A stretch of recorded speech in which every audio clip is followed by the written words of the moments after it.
So today I will talk about a very broad topic. The talk is called Molecular Mechanisms of Inflammation and Malignant Diseases. Obviously, I cannot cover everything related to this topic, but I will focus especially on a class of molecules that I'm quite interested in, on syndicants and heparin sulfate. And I will link this to some general information on inflammation and malignant diseases. Oops, I have to switch off some window. No. So before I start, I would like to give you a few impressions about the place where I come from. I come from Münster, Germany. It's in the very west of Germany, very close to the Netherlands. And here are some nice impressions. So you see our main church and the city, center of the city. This is our main university building, which is also very nice. Münster is a bicycle city, so it's also a very green city, and people like to hang out, especially the students like to hang out at the lake. But if you do more boring work, you move to the hospital. No, of course, the hospital doesn't look as nice as the historic buildings, but it's quite a good place to do medicine and science. So I also want to give you a few impressions from our laboratory. So this is a typical work on the workbench on cell culture, because we work a lot with cell culture models. And this is our postdoc Anna, who's pipetting some samples, and then she will examine it with a microscope. And well, what is she seeing? She is seeing some 3D cultures of gynecological biopsies. So at the moment, we're working a lot on 3D cultures and tissue-inspired cell culture models. Here are also some additional pictures of me in the lab showing, in an educational program for students. And I'm showing them a bit of cell culture, again, the microscope. And well, a funny picture showing Western blot technology, which shows the exact procedure of this technique. And then at the last picture, there's the picture of the desperate student who sees the results that failed, which is quite typical for this method. Well, then you see our cell culture stock and the -80 and liquid nitrogen tank. As I said, we work a lot with cell culture, but also with primary cultures. And here you see me with liquid nitrogen. But of course, usually I'm not wearing a suit. So that's a funny setting. Usually we would wear a lab coat. So what's the content of my presentation? I want to give a brief introduction on the leukocyte recruitment cascade and on inflammation in general. Then I want to talk a bit about one of my favorite molecules, syndicant 1 and heparin sulfate, and their role in inflammation. I will then switch to the topic of inflammation-induced cancer, presenting some of our data. And then I will give, again, a brief introduction on the principles of cancer pathogenesis, which will be followed by examples of our work on synakin 1, and I will link this to the theoretical concepts of the hallmarks of cancer, which is a very influential concept in oncology. Finally, I want to provide an outlook on aberrant inflammation as a target in cancer therapy, because inflammation and cancer have many common properties and are closely linked, and each field of research can learn from the other. Oops. So, what is inflammation? Just as a reminder, inflammation is a protective innate immunity response which involves immune cells, blood vessels, and molecular mediators. It serves to eliminate the initial cause of cell injury, and it shall clear out damaged cells and tissue and initiate tissue repair. This also implies that inflammation has to be a carefully controlled process which involves many different stages. Traditionally, inflammation is characterized by 5 classical signs known as heat, pain, redness, swelling, and loss of function. And a key component of inflammation is the recruitment of leukocytes, white blood cells, from the bloodstream into the damaged tissue. And here is a sketch from a review that we published 5 years ago, which shows the different stages of leukocyte recruitment. So usually white blood cells are in the bloodstream, but if a pathogen exerts its negative effect, then the endothelium is triggered to express adhesion molecules and chemokines, which attract the leukocytes and lead to the expression of molecules which facilitate the interaction between the leukocyte and the endothelium. And there are several different steps that can be distinguished. One is the tethering or rolling of leukocytes, and this depends on interactions of L-selectin and other selectin members with their ligands on the endothelial surface. These interactions can involve molecules like ICAM1 and integrins, and some of these ligands are involved in the process of slow rolling. This weak interaction is followed by a tight interaction called adhesion, and this is mediated by integrins, which have been activated by signaling molecules called chemokines. And this can lead to an activation of the integrin, which is called inside-out activation. The interaction of integrins and their ligands is followed by a process called intraluminal crawling within the bloodstream, in which also integrins play a role. And finally, the process of paracellular migration occurs, which allows the leukocytes to invade the tissue where the inflammation has been triggered. And here again, the action of chemokines is important to recruit further leukocytes into the inflamed tissue.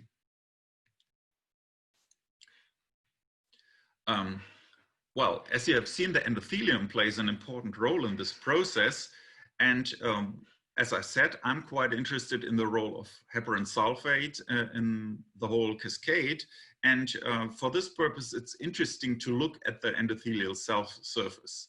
So this is an electron micrograph of endothelial cells in a blood vessel. And if you imagine that a signal wants to trigger events at the endothelium, it has to interact with receptors at the endothelium. Here it's exemplified by basic fibroblast growth factor and the FGF receptor. However, if you prepare these cells for electron microscopy using a different technique, which keeps the glycocalyx intact, this is the sugar coat of the endothelium and all other cells, then you see that the glycocalyx, it's a very big and thick layer.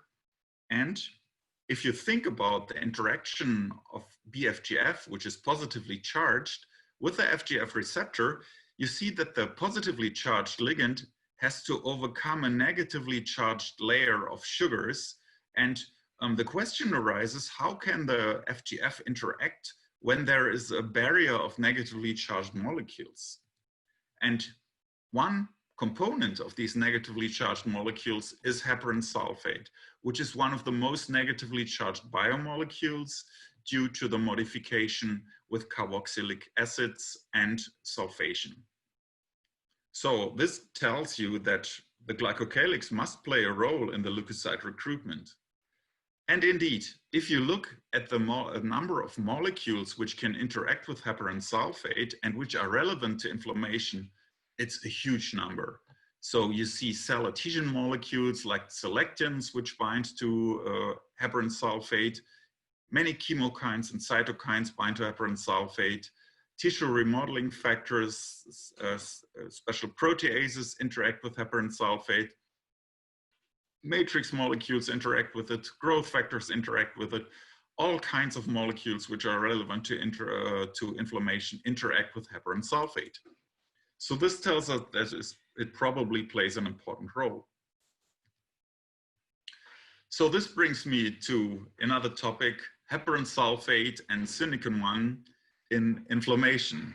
And I think Juliana and Morgana will recognize this picture. It's a place where you can see Rio very nicely when you're standing there, I was told. Okay, let's come to heparin sulfate and inflammation. I'm especially interested in the role of syndicants. And syndicants are a family of transmembrane anchored cell surface heparin sulfate proteoglycans.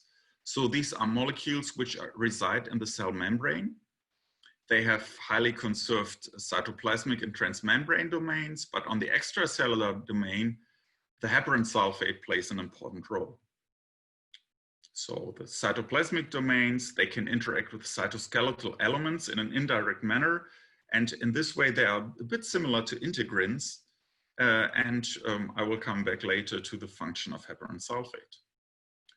General functions of the syndicants are a co-receptor function for insoluble ligands, such as matrix molecules. They can act in concert with integrins, and I will come back to that later.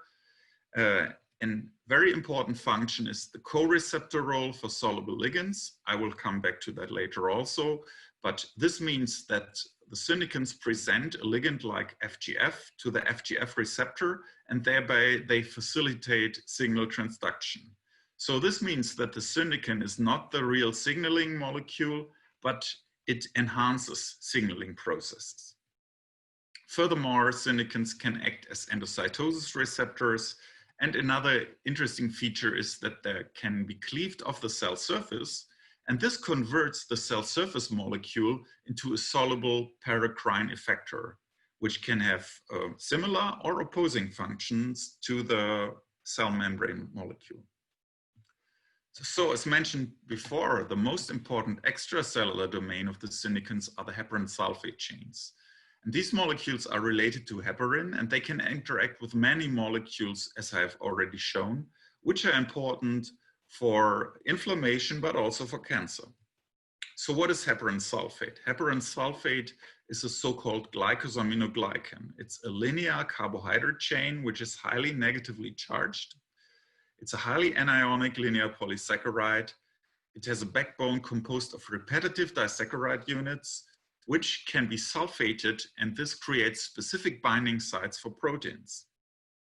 And most of you will know heparin from the clinics. Heparin is an extensively and rather homogeneously sulfated form from heparin sulfate, which is primarily present in mast cells.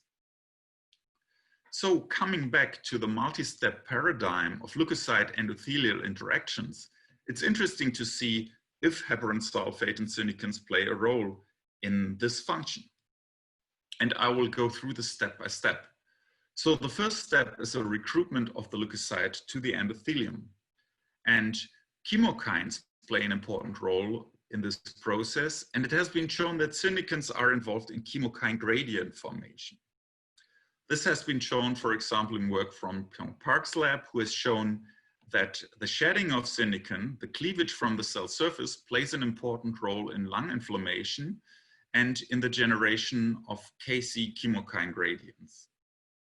Furthermore, in vitro work on endothelial cells has shown that syndicants also form transendothelial chemokine gradients, and these gradients can be destroyed by the shedding of syndican-1, implying a new level of regulation.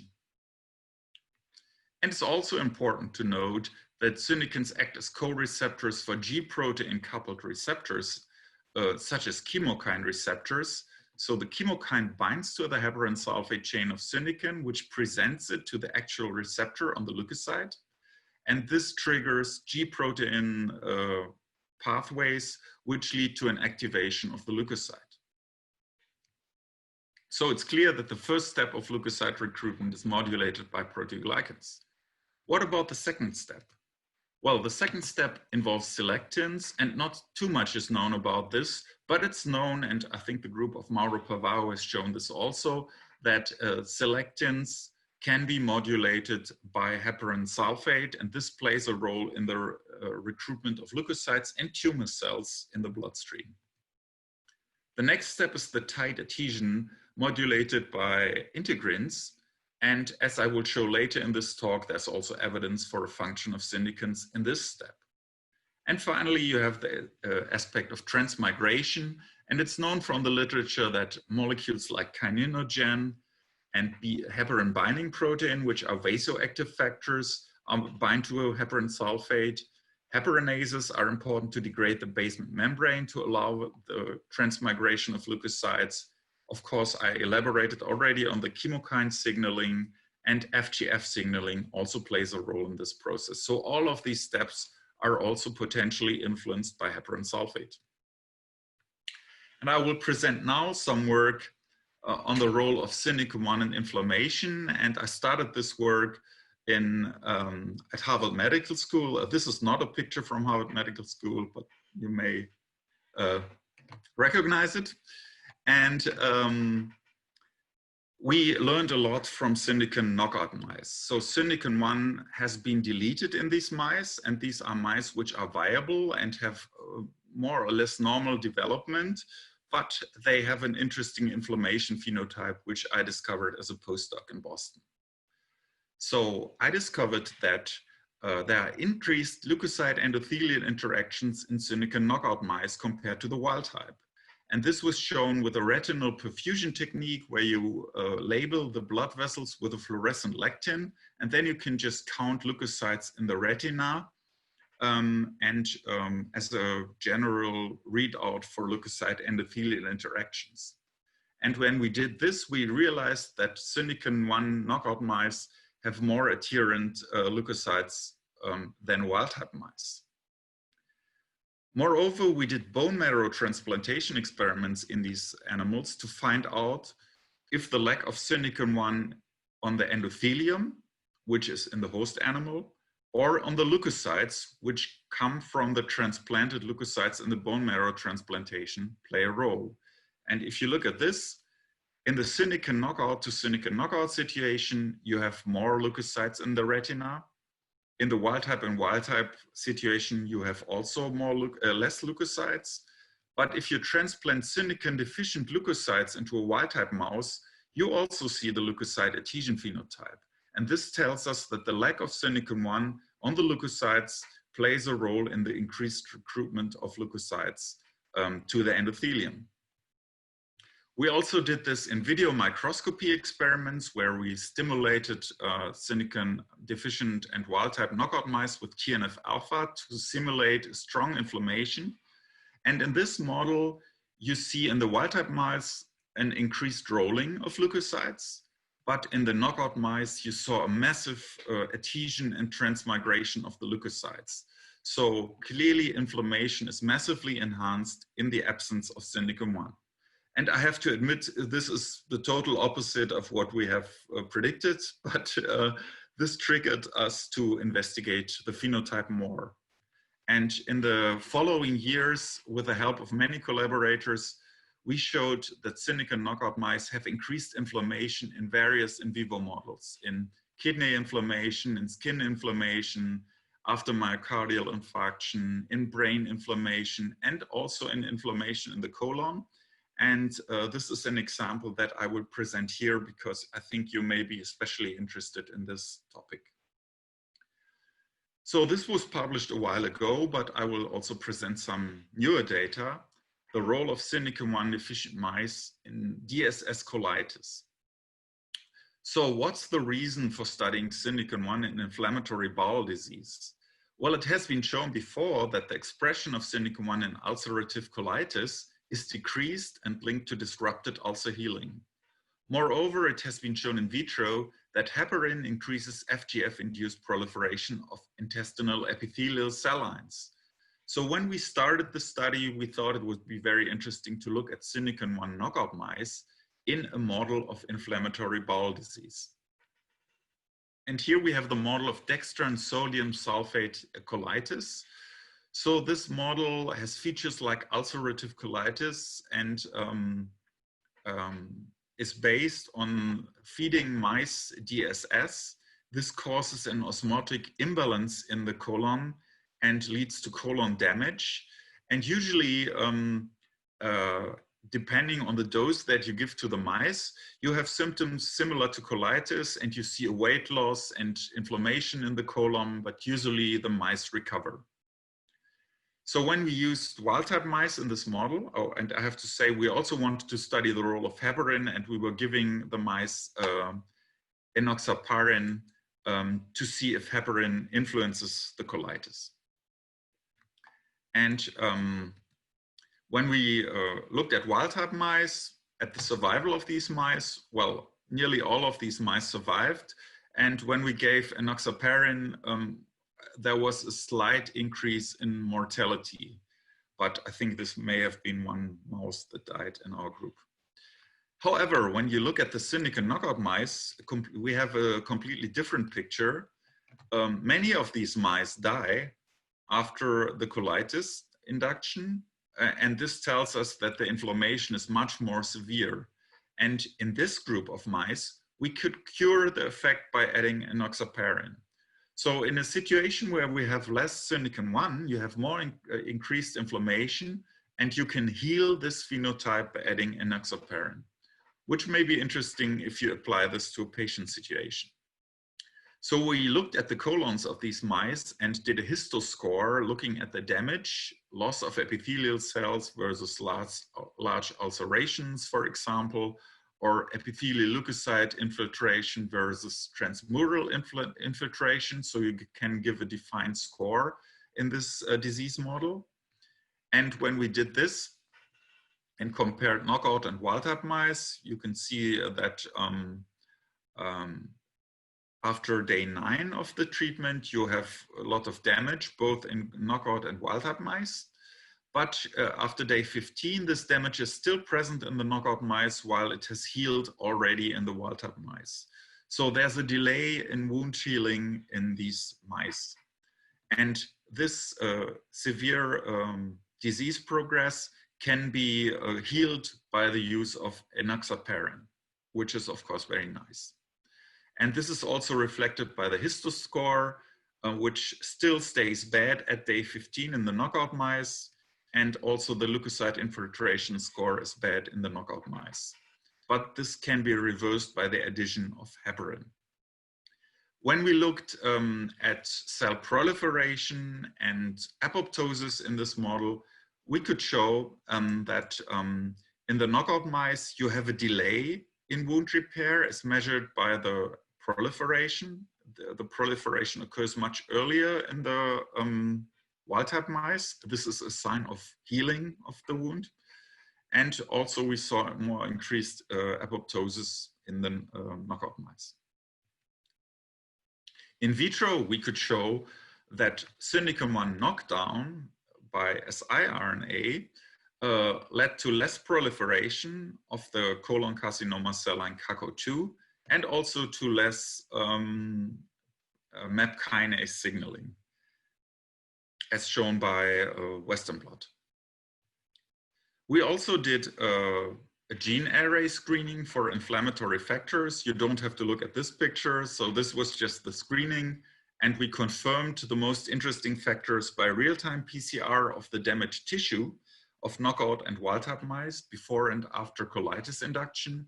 And we could see that in the knockout mice, you had a massive upregulation of P-selectin, of TNF-alpha, of MIP-alpha, and of WEAKM1. So many inflammatory factors are upregulated in the Synakin-1 deficient mice. So our conclusions from this model are the Synakin-1 knockout mice show increased mortality in an experimental model of colitis. the recruitment of inflammatory cells and the severity of inflammation is increased in Syndicon-1 knockout mice during colitis. The increased leukocyte recruitment is accompanied by the differential increase in TNF-alpha, in the chemokine MIP-1-alpha, and P-selectin, and the adhesion molecule VCAM1. And the reduced repair may be partially due to a loss of Syndicon-1 as a co-receptor for FGF-mediated mitogenic signaling. And interestingly, maybe from a clinical perspective, is that in the mouse model, heparin reduced the leukocyte recruitment, the inflammation, and the mortality in the Syndicon knockout mice during colitis, and could be used as a therapeutic in this experimental model. So what's the molecular mechanism of the hyperinflammatory knockout mouse model? This is actually a picture taken by Hater. So we did some in vitro experiments to look a bit deeper into the molecular mechanism. And what we found is that in vitro, Syndicon knockout leukocytes show more adhesion to the endothelial cells. Furthermore, they show more transmigration through endothelial cells in vitro. And we could use this setup to show that the addition of heparin leads to lowers the increased adhesion. So it's a heparin sulfate dependent process. And this increased adhesion could also be blocked by antibodies. The increased adhesion of the Syndicon knockout leukocytes to ICAM1 as a ligand could also be blocked by heparin. And finally, the increased adhesion of Syndicon deficient leukocytes to ICAM1 could be inhibited by antibodies against the leukocyte integrin. So this led us to develop a model, and I used a pre-existing graph to show this, which showed molecules involved in the interaction of T cells with antigen-presenting cells, but similar molecules are important for leukocyte endothelial interactions, especially the ones on the top. And we think in our working model that the lack of Syndicon-1 and the heparin sulfate chains of Syndicon-1 increases the interaction of ICAM1 with integrins. This may lead to increased leukocyte endothelial interactions and maybe also to increased interactions of antigen-presenting cells and T cells. As a consequence, we have increased leukocyte recruitment during inflammation. We have an increased secretion of pro-inflammatory factors, and we have a prolonged colonic inflammation in the model I presented. So this is a nice explanation on why the lack of Syndicon-1 leads to more inflammation in different experimental models. And I will now switch to a related topic, to the inflammation-induced cancer, and giving Syndicon-1 again as an example. And for this purpose, you have to know that there is a massive dysregulation of Syndicon-1 in cancer. For example, in colon cancer, downregulation of Syndicon-1 is associated with more aggressive clinical pathological parameters, but Syndicon-1 has very context-dependent functions. For example, in breast cancer, it's the complete opposite picture. In colon cancer, low Syndicon-1 expression leads to a bad prognosis, but in breast cancer, a high expression of Syndicon-1 leads to a poor prognosis. And this is probably due to the fact that Syndicon-1 influences so many different processes, and it depends on which ligands are important in which tissue. So, as I mentioned, a lower expression of Syndicon-1 in colon cancer progression is associated with more metastasis and a higher tumor grade, and poor long-term survival of cancer patients. And this triggered me and my collaborators in Israel, especially Israel Wodowski and Michael Elkin in Jerusalem and Haifa, to look at Syndicon-1 knockout mice in a model of inflammation-induced colon cancer. And in this model, it's the AOM-DSS model of inflammation-associated cancer. You give a tumor-promoting reagent called AOM, and then you repeatedly induce the DSS colitis, and thereby you simulate a chronic or frequently recurring inflammation. And what happened to the synuclein deficient mice? If you look at the inflammation phase, you saw again that there was more weight loss compared to the wild-type mice. There was also a worse histoscore, more leukocyte recruitment, and we saw an upregulation of interleukin-6 and more inflammation of STAT3 in the synuclein-1 deficient colons. But what happened to the tumor formation in this model? Interestingly, we saw larger tumors in the synuclein-1 deficient colons, as shown here in the histology. These are the wild-type mice, and these are the colons of synuclein-1 knockout mice. We also saw more tumors, but this was not statistically significant. So looking at the histology, we found that there was more phosphostat activation in the tumors. There was also more cyclin D1, more CCL2, and more MYC. So oncogenes and inflammatory factors are upregulated in this model. And this leads us to the conclusion that the absence of synuclein-1 creates a pro-inflammatory environment which promotes colon tumorigenesis. And this brings me to the second part of my lecture, to the pathogenesis of cancer. And I want to give some brief background on gene mutations and the hallmarks of cancer. And this is, the last concept has been developed by Bob Weinberg, whom I once invited to a meeting in Münster. So cancer depends on the occurrence of mutations in genes, which lead to uncontrolled growth of cells, which do no longer respect boundaries of a given tissue. And a nice conceptual way to look at cancer is actually colon cancer, because so much is known about tumor progression in colon cancer. So usually a single mutation does not suffice to cause cancer, although there's also some exceptions, like in inherited cancer. But as you can see in this nice graph, it's a series of gene mutations in many genes which needs to occur before cancer is happening. And this also tells us that the body, the human body, has lots of protection mechanisms which usually prevent that cancer is occurring. So in colon cancer, you have early mutations in APC and the Wnt pathway, which leads to early adenoma. Then you need additional mutations in KRAS and BRAF to have intermediate adenoma, and then cancer progresses very quickly if DNA damage repair and DNA repair is deficient. And then you have chromosomal instability and lots of additional mutations, and then apoptosis resistance can occur, and this will finally lead to a massive growth of cancer and also to metastasis. So the occurrence of cancer has been nicely summarized by the concept Hallmarks of Cancer by Hanahan and Weinberg. And this was the first concept which really summarized several cell biological aspects of cancer and several areas of cell biology which have to go wrong in cancer in order to promote tumor progression. So this was a very influential concept, and I think this is the most highly cited paper in Cell, this review, and for a good reason. So I want to show you now that, and try to convince you that heparin sulfate proteoglycans are actually modulating each of the steps of the so-called hallmarks of cancer. So one hallmark is the evasion of apoptosis.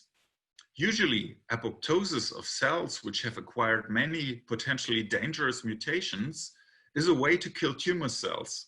However, many tumor cells are resistant to apoptosis, and indeed proteoglycans can regulate this process, as exemplified here by the interaction of TG2 with CD44. And if you want to know more about this, we recently published a review on this in Seminars in Cancer Biology.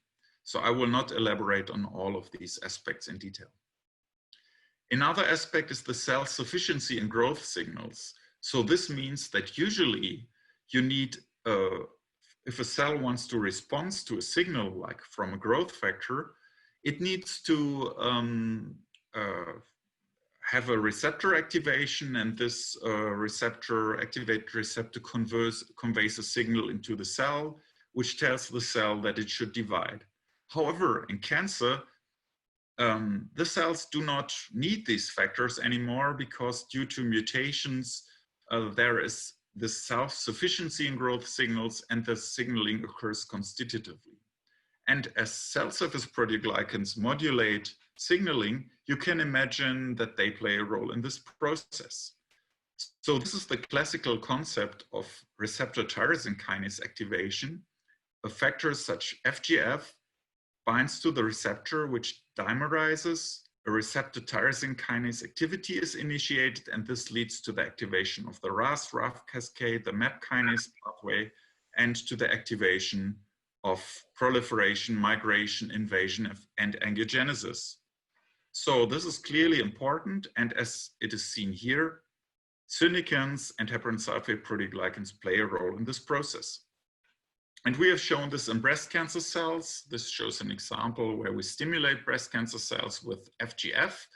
And if we knock down synakin-1, so this leads to the activation of MAP kinase. But if we knock down synakin-1, this signal transduction cannot occur as easily, and you have a lower signal for the MAP kinase activation.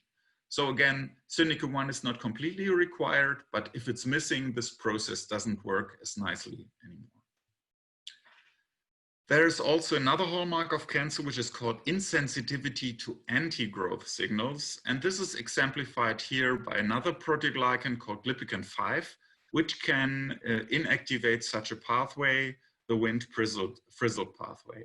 And we actually have a paper in press where we show that synakin-1 also modulates the TGF-beta pathway, and TGF-beta is also an anti-growth signal. Another important hallmark of cancer is sustained angiogenesis, the growth of blood vessels which supply the tumor with nutrients and oxygen. And of course, tumor cells secrete factors, angiogenesis factors such as VEGF, and thereby they force the surrounding tissue to let blood vessels grow towards the tumor. And this massively enhances tumor growth and also facilitates metastasis. So the group of Alan Rapreger has shown that there are angiogenesis-dependent integrins, or integrins which promote angiogenesis, which can directly bind to the core protein of synakin-1. And our work has shown that synakin-1 can activate elastase and promote leukocyte recruitment. So for example, in a cornea wounding assay of synakin-deficient mice, we see more leukocyte recruitment, and we also see more angiogenesis. So synakin-1 clearly modulates angiogenesis via different mechanisms, and we have shown this also in wound healing experiments in synakin overexpressing mice. And in this model, you see abnormally dilated blood vessels, and we think that this is due to increased elastase activity in this system. So clearly, angiogenesis is also a hallmark which is modulated by synakins. Finally, tissue invasion and metastasis play a role, and there are also different mechanisms for this. For example, we have shown that synakin-1 modulates the activity and expression of tissue inhibitors of metalloproteinases and of metalloproteinases themselves, but we also showed that they are involved in activation of integrins. And for this, I want to show you some colon cancer data, which were just published in the FABS journal. So if you knock down synakin-1 in CARCO2 cells, a colon cancer cell line, you see a massively increased invasion in matrigel invasion chamber assay, which is a simplistic assay of measuring migration through a basement membrane. And what is the potential molecular mechanism behind it? We showed that there is an altered expression of epithelial to mesenchymal transition markers in synakin-1 depleted cells. So EMT is a process which describes the conversion of an epithelial phenotype, which has like a static function in the tissue, to a more migratory mesenchymal phenotype, which is more metastatic. And in the synakin deficient cells, we showed that the epithelial marker E-cadherin is downregulated, and several markers of mesenchymal cells are upregulated. So a switch in EMT can be a molecular mechanism for this. Furthermore, with a collaborator from Singapore, George Yip, we did an Affymetrix transcriptomic screening on our cell lines, and we found an altered expression of genes involved in cell adhesion and motility. So this suggested that altered integrins may be also involved in this process. And indeed, by flow cytometry, we could show that the activated form of beta integrins is more highly present in syndicum-1 depleted cells. So somehow the loss of syndicum-1 leads to an activation of integrins. And we could also show this in adhesion assays to fibronectin, which can be blocked with integrin inhibitors. Furthermore, the focal adhesion kinase was more active in syndicum-depleted cells, and this is a signaling molecule depending on integrins. And interestingly, we could also see the same effect by heparinase degradation of heparin sulfate on the cell surface. This also led to more integrin activation, and this tells us that heparin sulfate is important for this process. So this is one aspect of the work, and I will go through this a bit more quickly. We also found that the heparin sulfate degrading and pro-metastatic enzyme heparinase is more active in our cells, and that a heparinase inhibitor could block the increased adhesion of syndicum deficient and invasion of syndicum deficient cells. So this also gives us a therapeutic option because heparinase inhibitors are also already in clinical trials. So the increased invasion involves more integrin signaling, upregulation of heparinase, and more invasion. I think I have to speed up a little bit. So we also showed that the last hallmark of cancer, the limitless replicative potential, is modulated by syndicins. So what does limitless replicative potential mean? It refers to a so-called cancer stem cell function. So we have shown already in breast cancer cells that the Wnt signaling pathway and the Notch signaling pathway are modulated by syndicum-1, and this affects a cancer stem cell function. And interestingly, the same molecules are shared by the same enzymes, for example, gamma secretase. So what are cancer stem cells?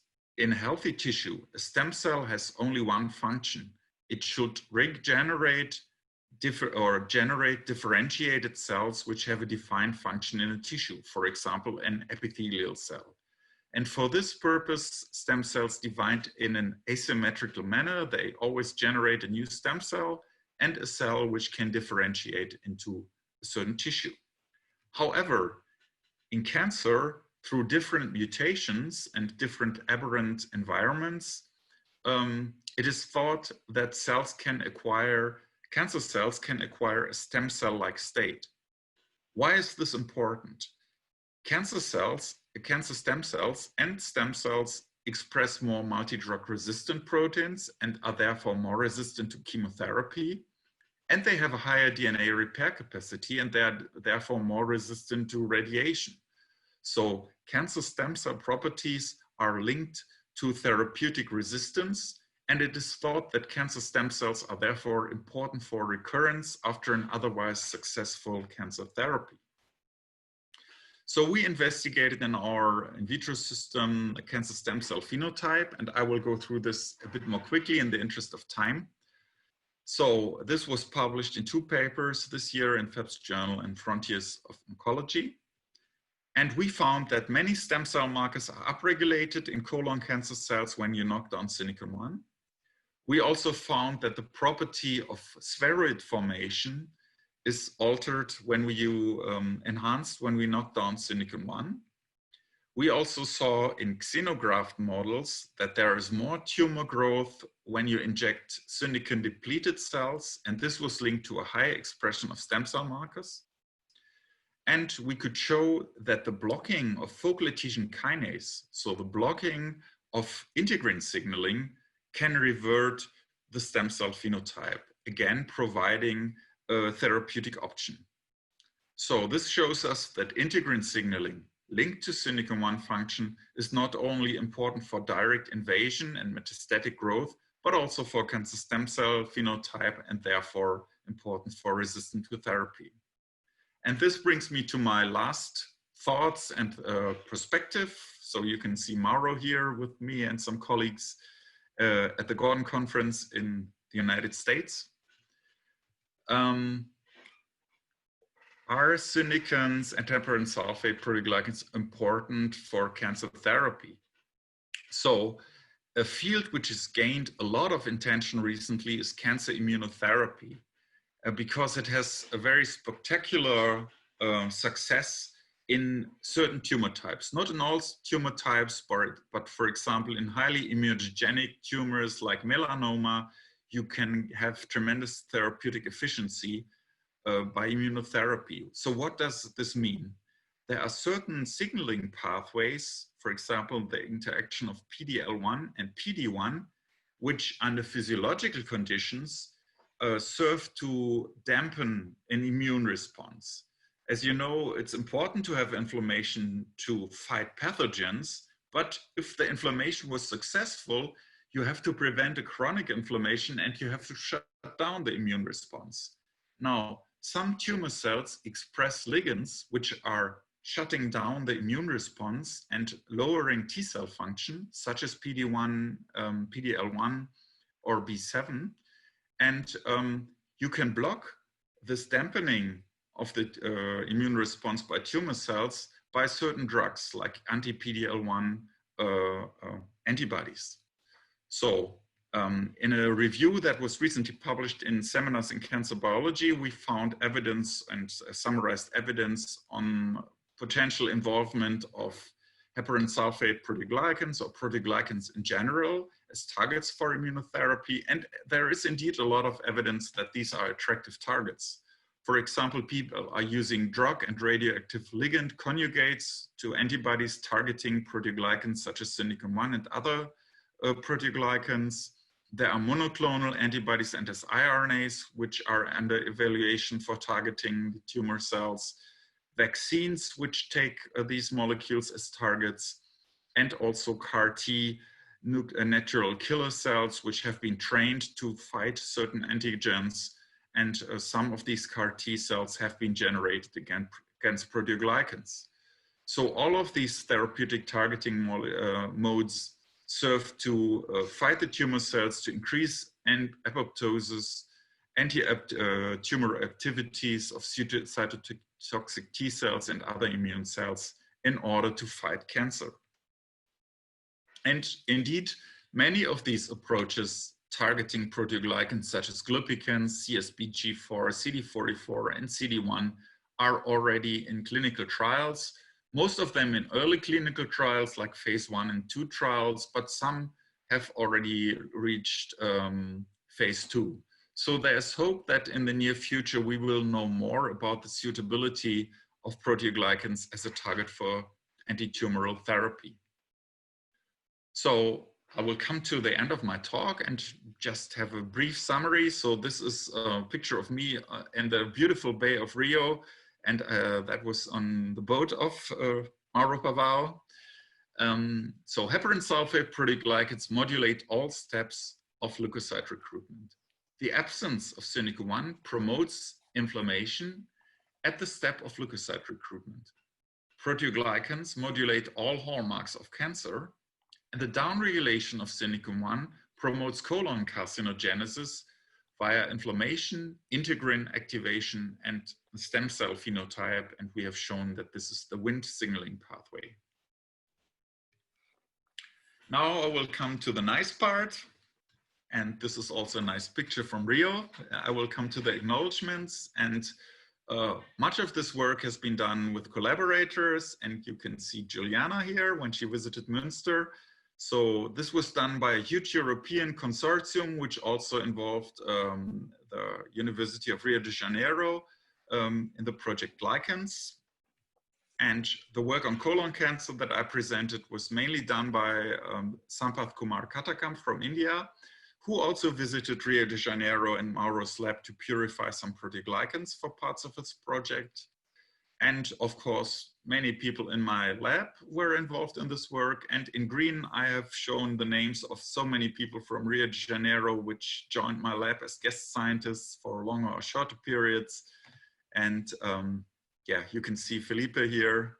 And it's nice that we had this nice collaboration with your university to do all of this work.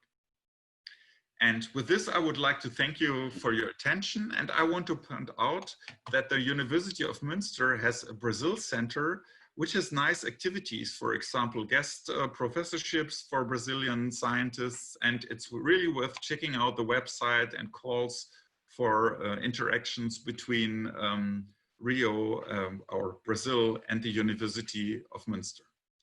And with this, I would like to thank you for your attention, and I'm happy to answer questions. So thank you very much, Martin, Dr. Götte.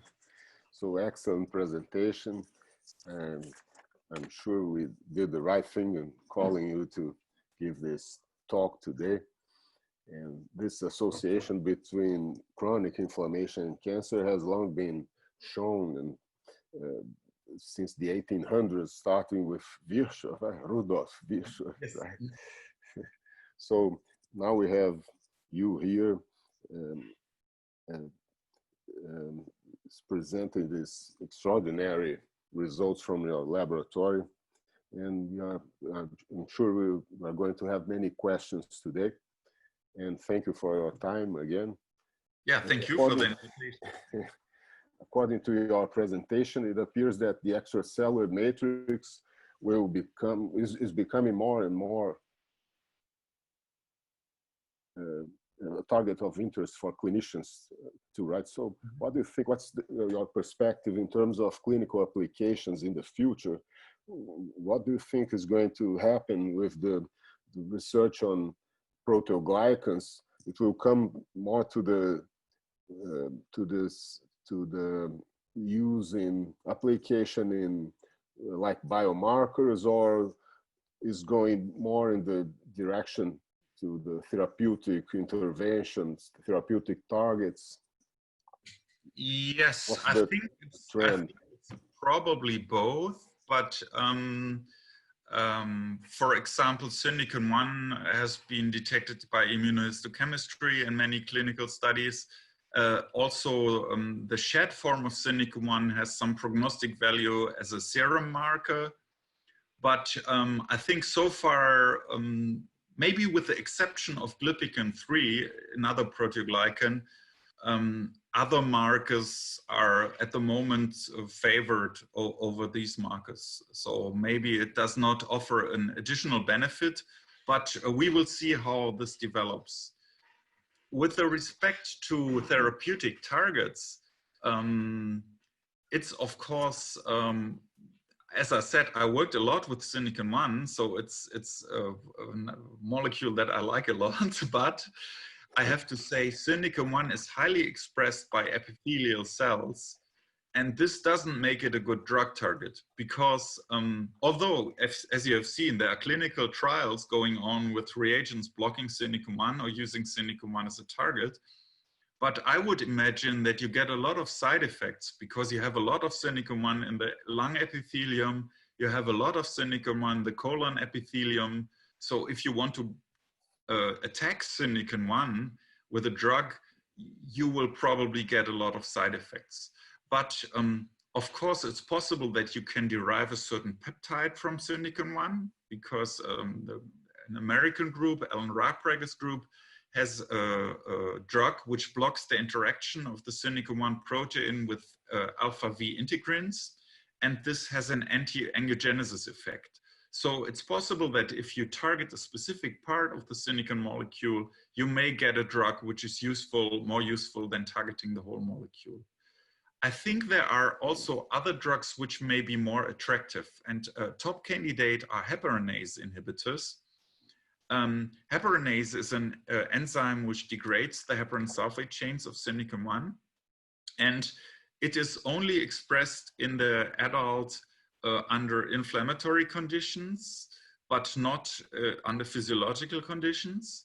So it is a very good drug target because it will only be active in the diseased tissue, but not in the healthy tissue. And there are also clinical trials going on with heparinase inhibitors in multiple myeloma, and they are quite successful. So I think there are drugs like heparinase inhibitors may have a lot of potential in the future. And in one of the papers that were published this year, we show that heparinase also modulates cancer stem cell function. So if I was to develop more drugs, I would focus more on heparinase inhibitors. And Again, there's another molecule called CD44, which is present on many stem cells. And this is the receptor for hyaluronic acid, another glycosaminoglycan. And there are also drugs modulating hyaluronic acid. So like enzymes involved in the synthesis and degradation. So if you have an enzyme inhibitor, it's also usually a good candidate for a drug. And I think work in this direction may be important in the future. Thank you, Martin. We have another question coming from the chat. So it's regarding Syndecan-1. The question is from Marcelo Land. Do you know of any role of Syndecan-1 in primary myelofibrosis that has mutation in JAK2 gene, the JAK2 gene? Oh, no, I don't know. It's also not my real specialty area, but I don't know. I think there are no known mutations for Syndecan-1 which cause cancer or a disease. It's more like a general up or down regulation. So do you mean the jagged? I can't see this. The jagged from the Notch signaling pathway, or? I think he's trying to ask about the JAK-STAT. Ah, JAK-STAT. I don't know in the disease that you asked for, but the STAT signaling pathway is often changed when we manipulate Syndecan-1. For example, in all of our inflammation models, interleukin-6 signaling, which triggers interleukin-6, which triggers STAT signaling, is always changing when you manipulate Syndecan-1. And I think I should look a bit deeper into this. So there's a very clear link between changing Syndecan-1 and interleukin-6. And of course, interleukin-6 is linked to STAT signaling. So if there's nothing published, it may be worth looking into that. So we have, I think we have another question coming from the audience, but I'd like to make another question first myself. So just considering all these properties of proteoglycans, so many biochemical and biophysical properties, and also interfering with so many biological processes underlying the tumor itself, the tumor parenchyma, so, but also the surrounding stromal cells. So what do you think, can we expect to have more investigations in terms of the targeting proteoglycans to treat the stromal cells, because they might be, we know that they are extremely important also for chronic diseases. So processes like angiogenesis and fibrogenesis are critically important in chronic inflammatory diseases. So can we think of targeting Syndecan, for example, or other proteoglycans for chronic diseases as well as for cancer? Yes, I think this is definitely a good idea.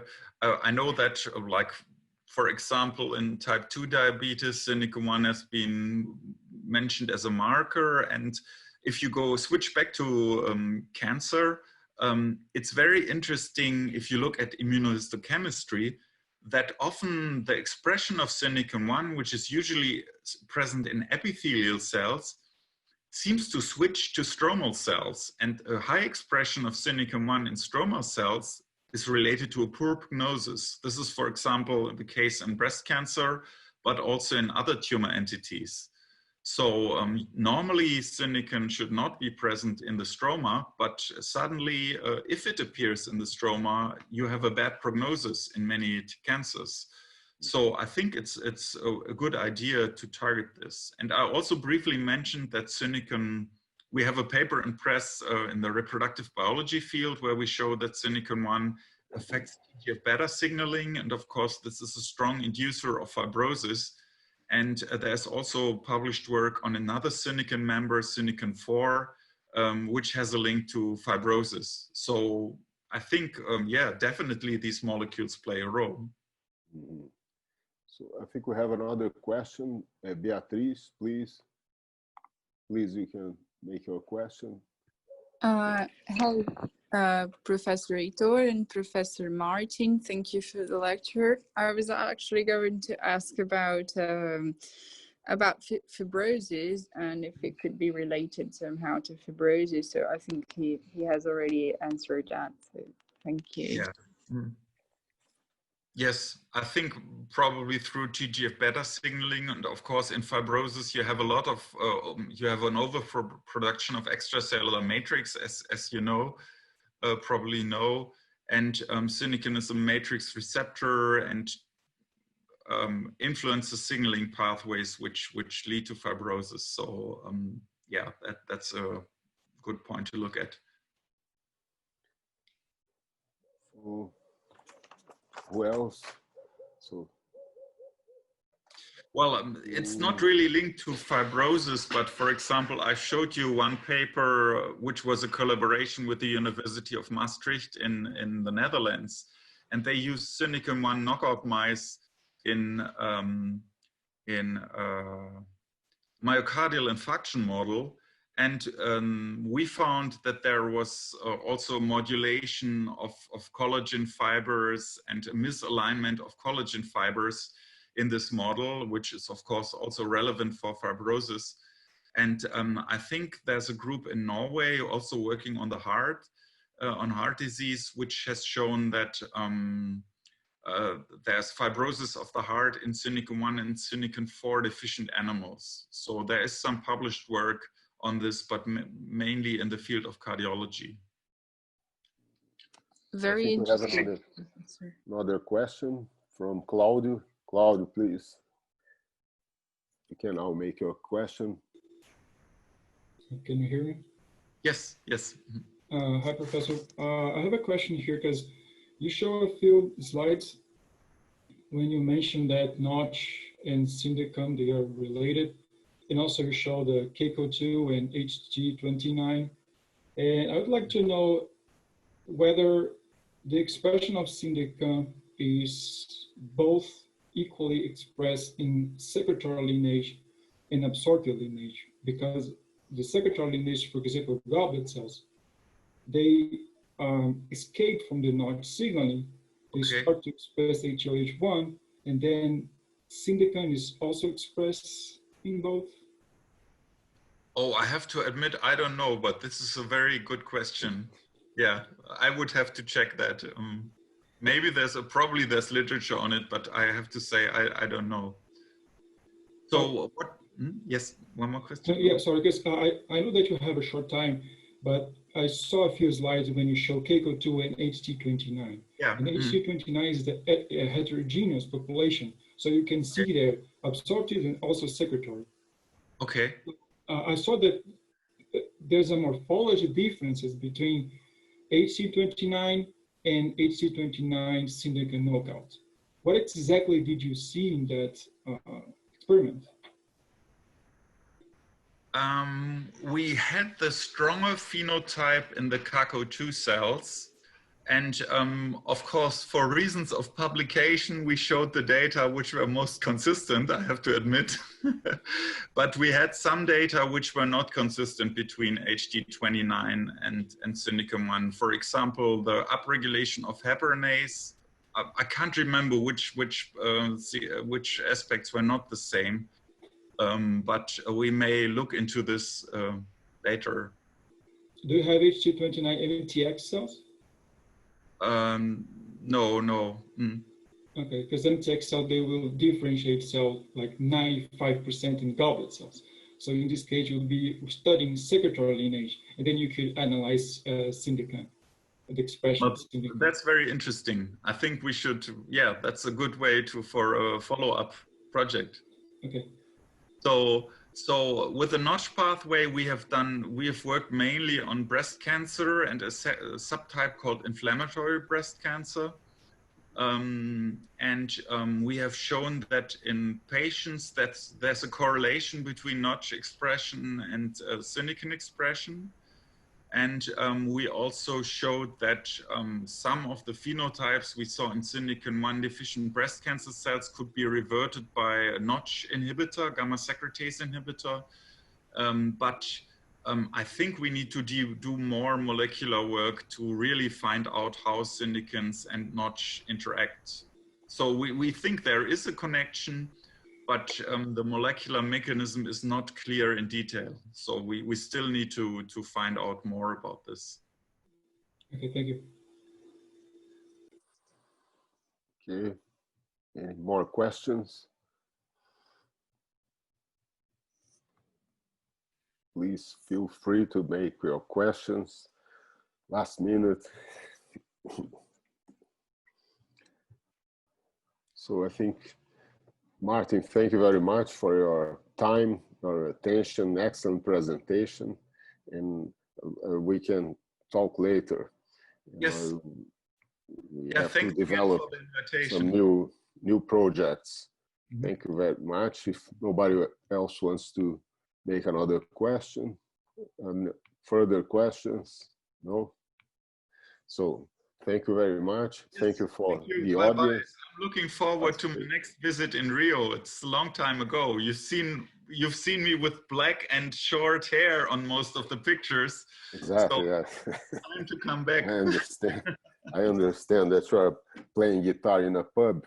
Okay, I see. It's okay. Perfect. Okay. Perfect outfit for that. So bye bye. Thank you very much.